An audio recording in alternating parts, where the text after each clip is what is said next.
कल्पना करो तुम एक कमरे में दाखिल होते हो और वहां बैठे लोग सिर्फ अमीर नहीं हैं, वो फैसले करते हैं कि कौन ऊपर जाएगा और कौन भीड़ में खो जाएगा। तुम्हारे पास एक मौका है, बस एक, और उस एक मौके में तुम्हें यह साबित करना है कि तुम भीड़ का हिस्सा नहीं, खेल का हिस्सा हो। लेकिन सच कड़वा है, इस दुनिया में टैलेंट की कमी नहीं है, मेहनती लोगों की भी कमी नहीं है। कमी है तो सिर्फ पावर समझने वालों की। ज्यादातर लोग दरवाजा खटखटाते हैं, कुछ लोग दरवाजा खुलने का इंतजार करते हैं, और बहुत कम लोग ऐसे होते हैं जो चाबी ढूंढ लेते हैं। अगर तुम अभी भी यह सोचते हो कि सिर्फ अच्छा इंसान बनकर, मेहनत करके और विनम्र रहकर तुम जीत जाओगे, तो शायद तुम्हें असली खेल अभी समझ नहीं आया, क्योंकि यह दुनिया इमोशंस पर नहीं, पोजीशनिंग पर चलती है। यहां इरादे नहीं, प्रभाव मायने रखता है।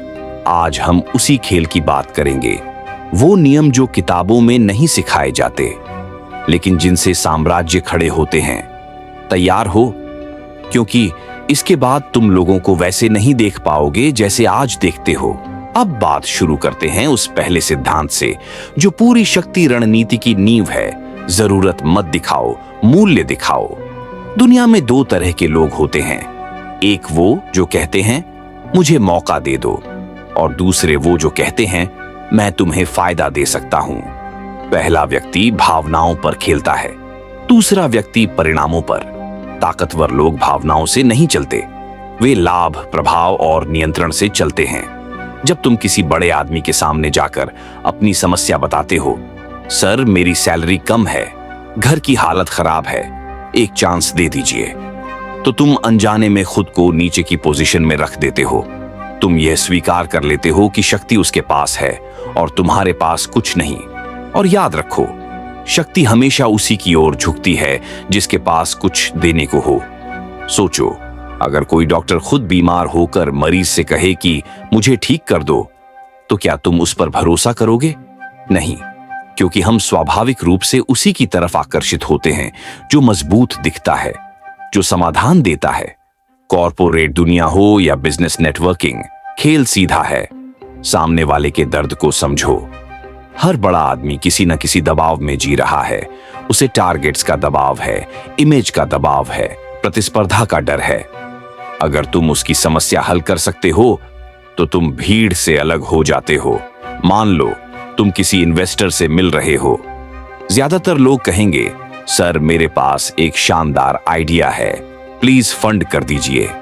लेकिन असली खिलाड़ी क्या करेगा? वह पहले रिसर्च करेगा, देखेगा कि उस इन्वेस्टर ने पहले किन सेक्टर्स में निवेश किया है, उसकी प्राथमिकता क्या है, तेज रिटर्न या लॉन्ग टर्म ब्रांड वैल्यू। फिर वह अपनी पिच को उसी हिसाब से ढालेगा। यह मांगना नहीं है, यह रणनीति है। एक और गहरी बात समझो, जब तुम खुद को जरूरतमंद दिखाते हो, तो तुम सामने वाले को मानसिक रूप से ऊंचा बना देते हो। और जब कोई व्यक्ति खुद को ऊंचा महसूस करता है, तो वह दूरी बना लेता है। लेकिन जब तुम उसे बराबरी की टोन में समाधान के साथ अप्रोच करते हो, तो उसके दिमाग में एक अलग सिग्नल जाता है। यह उपयोगी है। यही फर्क है फैन और पार्टनर में। फैन तारीफ करता है, पार्टनर योगदान देता है। फैन भीड़ का हिस्सा है, पार्टनर खेल का हिस्सा है।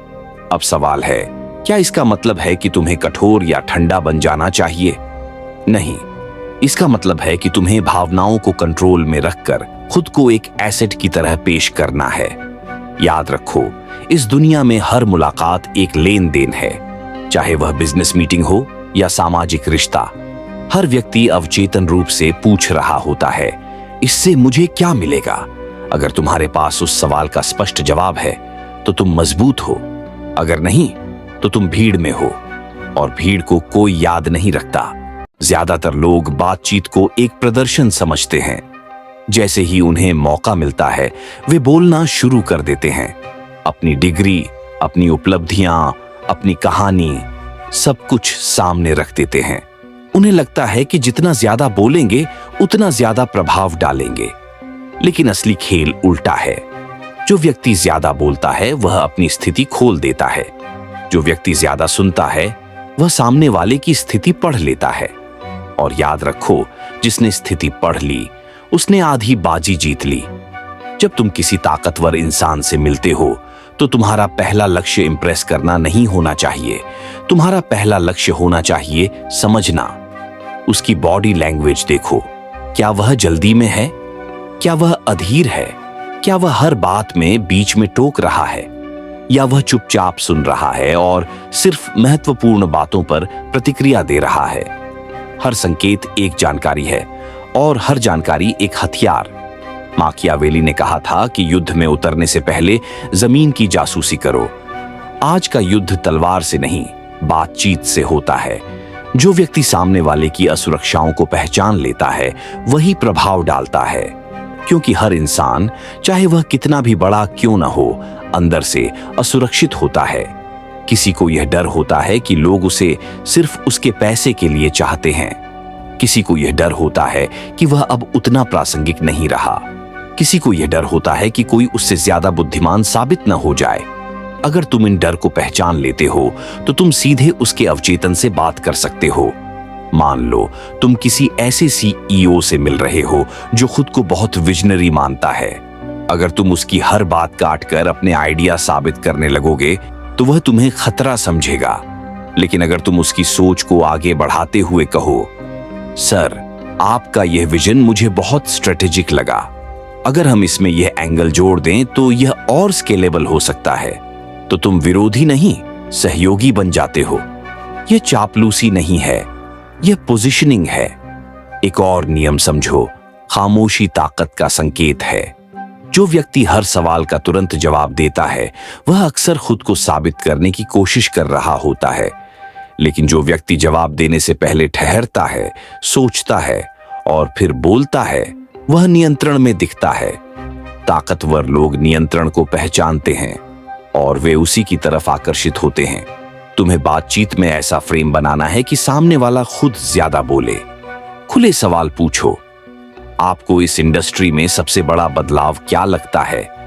आपको सबसे बड़ी चुनौती क्या लगती है? जब वह बोलना शुरू करेगा वह खुद तुम्हें अपने दिमाग का नक्शा दे देगा और वही नक्शा तुम्हारी रणनीति बनेगा। लेकिन ध्यान रहे, जानकारी इकट्ठा करना और उसे तुरंत इस्तेमाल कर लेना अलग चीजें हैं। असली खिलाड़ी सही समय का इंतजार करता है। वह पहले भरोसा बनाता है, फिर प्रभाव डालता है। जैसे शतरंज में हर चाल तुरंत हमला नहीं होती, कई चालें सिर्फ स्थिति मजबूत करने के लिए होती हैं। तुम्हें भी वैसा ही करना है। बातचीत को लड़ाई मत बनाओ, उसे शतरंज बनाओ। हर शब्द एक चाल है, हर प्रतिक्रिया एक संकेत है।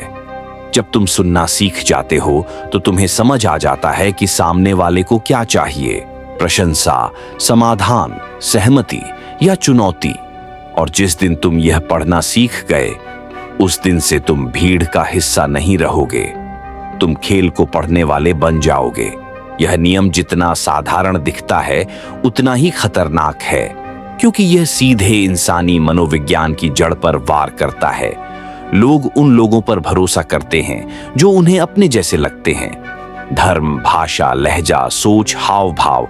अगर सामने वाला तुम्हारे अंदर अपनी झलक देख लेता है तो उसका अवचेतन तुम्हें सुरक्षित घोषित कर देता है।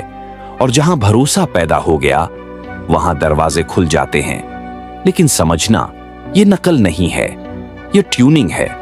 मान लो तुम किसी ऐसे इन्वेस्टर से मिल रहे हो जो बहुत शांत, व्यवस्थित और डेटा ड्रिवन है। अगर तुम वहां जाकर सिर्फ जोश और बड़े बड़े सपनों की बातें करने लगो, सर, हम यूनिकॉर्न बन जाएंगे, दुनिया बदल देंगे, तो वह तुम्हें गैर गंभीर समझेगा। लेकिन अगर तुम कहो, हमारा प्रोजेक्शन यह है, रिस्क फैक्टर यह है और 18 महीने में ब्रेक इवन का प्लान यह है, तो उसकी फ्रीक्वेंसी तुमसे मैच होने लगती है। याद रखो, बातचीत रेडियो की तरह है। जब तक फ्रीक्वेंसी मैच नहीं होगी, आवाज साफ नहीं आएगी। अब इसे और गहराई से समझो। हर व्यक्ति की एक वाइब होती है। कोई प्रभुत्व चाहता है, कोई मान्यता चाहता है, कोई बौद्धिक सम्मान चाहता है। अगर तुम उस जरूरत को पकड़ लेते हो और अपनी ऊर्जा को उसके अनुसार ढाल लेते हो तो सामने वाला सहज हो जाता है। और सहज व्यक्ति ज्यादा खुलता है। जो ज्यादा खुलता है वह ज्यादा प्रभावित होता है। लेकिन यहां एक पतली रेखा है।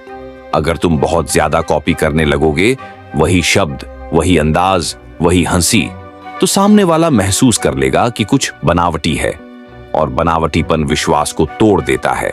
इसलिए मिरर करना मतलब शब्दों की नकल करना नहीं, मतलब है भावनात्मक लय को पकड़ना। अगर सामने वाला जल्दी में है, अपनी बात छोटी और स्पष्ट रखो। अगर वह विस्तार से बात कर रहा है, उसे बीच में मत काटो। अगर वह गंभीर है, हल्की मुस्कान तक सीमित रहो। अगर वह रिलैक्स है, ऊर्जा थोड़ी खुली रखो। तुम पानी बनो, जिस बर्तन में जाओ उसका आकार ले लो, लेकिन अपनी पारदर्शिता बनाए रखो। अब आते हैं 5वें सिद्धांत पर, अपनी वफादारी को सस्ता मत बनाओ। कॉरपोरेट और पावर की दुनिया में जो चीज मुफ्त मिलती है, उसकी कीमत नहीं होती। अगर तुम हर वक्त यस सर, बिल्कुल सर करते रहोगे, तो तुम्हें एक उपकरण की तरह देखा जाएगा, एक टूल जिसे जब चाहो इस्तेमाल करो और फिर किनारे रख दो। सम्मान पाने के लिए जरूरी है कि तुम अपनी रीढ़ दिखाओ। इसका मतलब यह नहीं कि तुम विद्रोही बन जाओ, इसका मतलब है कि तुम विचारशील बनो। मान लो तुम्हारे बॉस ने एक योजना रखी, सब लोग तालियां बजा रहे हैं। अगर तुम भी बस हाँ में हाँ मिलाओगे तो तुम भीड़ में खो जाओगे। लेकिन अगर तुम सम्मान से कहो, सर आइडिया मजबूत है, लेकिन एक संभावित रिस्क दिख रहा है, अगर हम इसे इस तरीके से एडजस्ट करें तो शायद और बेहतर परिणाम मिले। देखो क्या हुआ, तुमने विरोध नहीं किया, तुमने अपमान नहीं किया, तुमने योगदान दिया। ताकतवर लोग उन लोगों को पास रखते हैं जो उन्हें गिरने से बचा सकें, न कि उन लोगों को जो गिरते वक्त भी तालियां बजाएं। लेकिन यहां भी एक सावधानी है, मास्टर से ज्यादा चमकने की कोशिश मत करो। हर शक्ति के केंद्र में एक अहंकार होता है, उसे यह महसूस होना चाहिए कि अंतिम निर्णय उसी का है। अगर तुम हर मीटिंग में खुद को सबसे बुद्धिमान साबित करने की कोशिश करोगे तो तुम खतरा बन जाओगे, और खतरे को या तो दूर कर दिया जाता है या हटा दिया जाता है। इसलिए श्रेय बांटने की कला सीखो। अगर तुम्हारा आइडिया स्वीकार हो जाए तो कहो, सर आपके गाइडेंस से यह और बेहतर हुआ। तुम्हें लगेगा कि तुम झुक रहे हो, लेकिन असल में तुम निवेश कर रहे हो। जब कोई ताकतवर व्यक्ति महसूस करता है कि उसकी प्रतिष्ठा तुम्हारे कारण बढ़ रही है, तो वह तुम्हें अपने साथ ऊपर ले जाता है। ये लंबी दौड़ का खेल है, तुरंत जीत की लालच में मत पड़ो। अब एक और गहरा नियम, सिंहासन के पीछे की ताकत। हर राजा के पास दरबान होता है, हर सीईओ के पास पीए, हर मंत्री के पास सलाहकार। ज्यादातर लोग सीधे राजा तक पहुंचने की कोशिश करते हैं और असफल हो जाते हैं। समझदार खिलाड़ी पहले गेटकीपर से रिश्ता बनाता है, उससे इज्जत से बात करो, उसका नाम याद रखो, उसकी जरूरत समझो, क्योंकि वही तय करता है कि तुम्हारा संदेश ऊपर तक पहुंचेगा या नहीं। जो लोग छोटे कर्मचारियों के साथ बदतमीजी करते हैं और बड़े साहब के सामने विनम्र बनते हैं, वे अपनी ही कब्र खोदते हैं। ऊपर जाने के लिए बगल वालों का सहारा लेना पड़ता है। अंत में याद रखो, यह दुनिया सीधी रेखा नहीं है, यह परतों का जाल है। जो सिर्फ सामने देखता है वह दीवार से टकराता है, जो परतों को समझता है वह दरवाजा ढूंढ लेता है, और खेल हमेशा उसी के हाथ में होता है जो सतह के नीचे देख सकता है। क्योंकि सच ये है, लोग तुम्हारी बातों से पहले तुम्हारी ऊर्जा पढ़ते हैं। तुम क्या कहते हो उससे पहले यह तय हो जाता है कि तुम्हें कितना गंभीरता से लिया जाएगा। रहस्यमय बनो, पूरी किताब मत खोलो। आज की दुनिया में हर कोई सब कुछ बता देना चाहता है। सोशल मीडिया पर अपनी हर जीत, हर प्लान, हर मूव साझा कर देता है। लेकिन पावर की दुनिया में जो व्यक्ति खुली किताब होता है, उसकी कहानी जल्दी खत्म हो जाती है। थोड़ा सस्पेंस रखो, थोड़ा अनिश्चितता। जब लोग तुम्हें पूरी तरह समझ नहीं पाते तो वे तुम्हारे बारे में सोचते हैं, और जिस व्यक्ति के बारे में लोग सोचते हैं उसकी वैल्यू अपने आप बढ़ जाती है। मान लो तुम किसी नेटवर्किंग इवेंट में हो, कोई तुमसे पूछता है तो आप क्या करते हैं? ज्यादातर लोग 5 मिनट की कहानी शुरू कर देंगे, लेकिन असली खिलाड़ी छोटा प्रभावी जवाब देगा, मैं ब्रांड्स को स्केल करने में मदद करता हूं। बस अब सामने वाला पूछेगा कैसे, और बातचीत तुम्हारे नियंत्रण में आ जाएगी। रहस्य आकर्षण पैदा करता है, स्पष्टता विश्वास बनाती है, दोनों का संतुलन शक्ति बनाता है। अपनी उपलब्धता कम करो। जिस चीज की उपलब्धता ज्यादा होती है उसकी कीमत कम होती है। अगर तुम हर कॉल पर तुरंत उपलब्ध हो, हर मैसेज का सेकंडों में जवाब देते हो, हर मीटिंग में तुरंत हाँ कर देते हो, तो तुम दुर्लभ नहीं रहोगे। और जो दुर्लभ नहीं है वह मूल्यवान नहीं है। इसका मतलब यह नहीं कि तुम घमंडी बन जाओ, मतलब यह कि तुम अपने समय को महत्व दो। जब तुम अपने समय को महत्व देते हो, लोग भी उसे महत्व देते हैं। राजा की तरह व्यवहार करो। अब आते हैं सबसे महत्वपूर्ण नियम पर। Act like a king to be treated like one. कमरे में प्रवेश करते ही तुम्हारी चाल, तुम्हारा कंधा, तुम्हारी नजर, सब कुछ संदेश भेजता है। अगर तुम झुके हुए, असुरक्षित, हिचकिचाते हुए अंदर जाओगे तो लोग तुम्हें उसी फ्रेम में रख देंगे। लेकिन अगर तुम संतुलित चाल, स्थिर नजर और नियंत्रित मुस्कान के साथ जाओगे तो लोग अनजाने में तुम्हें उच्च स्थान दे देंगे। ये घमंड नहीं है, ये आत्मस्थिति है। तुम्हें खुद को मानसिक रूप से यह मानना होगा कि तुम भी मूल्यवान हो। अगर तुम खुद को छोटा समझोगे तो दुनिया तुम्हें और छोटा कर देगी। आत्मविश्वास का विज्ञान। आत्मविश्वास सिर्फ अंदर की भावना नहीं है, यह बाहरी प्रोजेक्शन है। जब तुम बोलते हो तो आवाज स्थिर होनी चाहिए, शब्द स्पष्ट होने चाहिए, आंखें इधर उधर भागनी नहीं चाहिए। लोग आत्मविश्वास को योग्यता समझ लेते हैं और असुरक्षा को अयोग्यता। कई बार दुनिया वास्तविकता से ज्यादा धारणा पर चलती है, लेकिन सावधान, अहंकार नहीं। आत्मविश्वास और अहंकार में बहुत पतली रेखा है।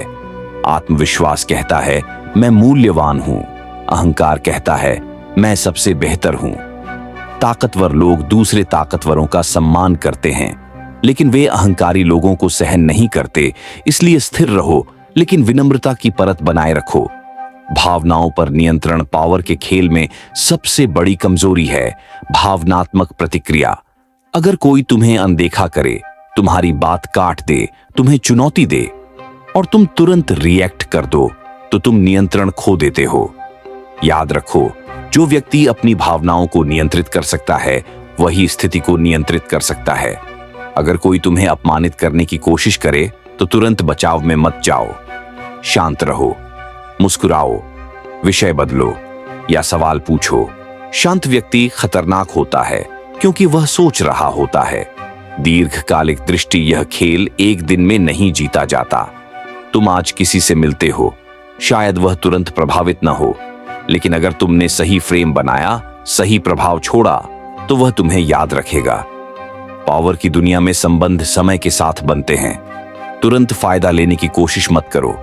बीज बो, समय आने पर फल मिलेगा। निष्कर्ष की ओर बढ़ते हुए, जब तुम जरूरत दिखाना छोड़ देते हो, जब तुम सुनना सीख लेते हो, जब तुम मिरर करना समझ जाते हो, जब तुम अपनी वफादारी को सस्ता नहीं बनाते, जब तुम रहस्यमय रहते हो, जब तुम राजा की तरह व्यवहार करते हो, तब खेल बदल जाता है। तब तुम अवसर के पीछे भागते नहीं, अवसर तुम्हारे पास आने लगते हैं, क्योंकि दुनिया वही कीमत चुकाती है जो तुम खुद तय करते हो। अगर तुम खुद को भीड़ का हिस्सा समझोगे तो तुम्हें भीड़ जैसा व्यवहार मिलेगा। अगर तुम खुद को खिलाड़ी मानोगे तो खेल तुम्हारे लिए खुलेगा। और याद रखो, इतिहास उन लोगों को याद नहीं रखता जिन्होंने हाथ फैलाए। इतिहास उन लोगों को याद रखता है जिन्होंने नियम समझे और फिर खेल जीता। अब फैसला तुम्हारा है। अब हम उस स्तर पर पहुंच चुके हैं जहां खेल सिर्फ लोगों को प्रभावित करने का नहीं, पूरे फ्रेम को नियंत्रित करने का हो जाता है। क्योंकि असली ताकत यह नहीं कि लोग तुम्हें पसंद करें, असली ताकत यह है कि लोग तुम्हें नजरअंदाज न कर सकें। Frame control. खेल कौन चला रहा है? हर बातचीत में एक अदृश्य फ्रेम होता है। कौन सवाल पूछ रहा है, कौन ज्यादा समझा रहा है, कौन सफाई दे रहा है। जो व्यक्ति सफाई दे रहा है वह नीचे है, जो व्यक्ति सवाल पूछ रहा है वह ऊपर है। जब तुम किसी ताकतवर इंसान से मिलते हो और वह पूछता है तो तुम हमारे लिए क्या कर सकते हो, ज्यादातर लोग तुरंत बेचैन हो जाते हैं। वे तेजी से अपनी योग्यता गिनाने लगते हैं। लेकिन असली खिलाड़ी क्या करेगा?